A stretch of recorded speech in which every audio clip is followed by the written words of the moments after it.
Hey everybody, welcome to Redbird Gardening and Design. I'm Anissa. Got an update for you in the vegetable garden. It's a sad day. I have a squash that is, I'm looking at it, 8 feet high. I built a structure for it to climb up. Doing really well. It's putting on fruit. It's getting pollinated. Plenty of bees are coming into the garden, which is awesome. Exactly what you need. But I have the vine borer. No bueno. Here's the structure. Underneath all that, see the brown leaves that are dying off in there, and it's got to be 8 feet tall. So how do I know I've got the borer? Because of these leaves that are dying down. Also because scouting, when you're looking and checking out to make sure you don't have bugs on your plants. Ooh, I see a lot of the frass right there. See that stuff? That's frass. It's from the caterpillar, the borer chewing away inside the vine. And here's a prime example of it. There's a borer in there, and he's just eating his way through the vine, all the way through the vine. There's another spot up in here. See that yellow glop? So my only options here, I've read online a couple things that people do. Some things I'm not willing to do. It's just on the vine, in the vein of being just ridiculous.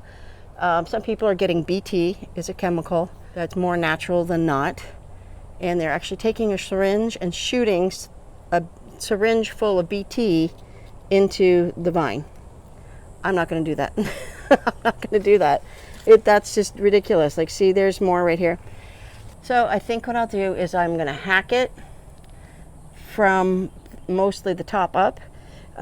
Some of the options that I found online are, if this is growing on the ground, which mine isn't, so it's not going to work, but if it's growing on the ground, it's sprawling out all over the place, you cut the stem, you can bury it at that cut mark, and it'll send out roots like it has here. This has been rooted into the ground, and that way,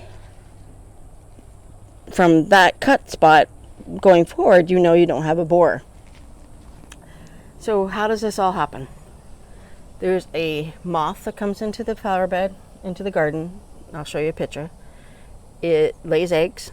They're flattish, kind of brown, and they're hard to see because they only put one down at a time. Makes it difficult. And then they emerge, start growing into the caterpillar, the worm, the borer. And once they get to the mature size, they're like a tan, kind of creamy colored, brownish colored head, and they just start eating, munching right through your vine. And the only way that I know of to get rid of it is to scout and be on top of it as early as possible. Also to, and then you pick the eggs off, you pick the borer off, you can cut the vine vertically through the vine this way, and look for the borer, take it out, drown it in a bucket of water. I also say to not plant in the same place for at least 3 years, because the eggs and whatnot go down into the ground and burrow into the soil and overwinter there. So the next year they emerge and do it again. So, like, as you can see, I've got fruit, I've got my squash are coming on. It's just they're not getting the chance to make it. So I'm going to cut this back, and it's going to be interesting because I have to figure out what line is where, so I don't hack it too hard and I lose potentially lines that are just fine. So that's the drama in the garden this year. It's not been good. And now, you know.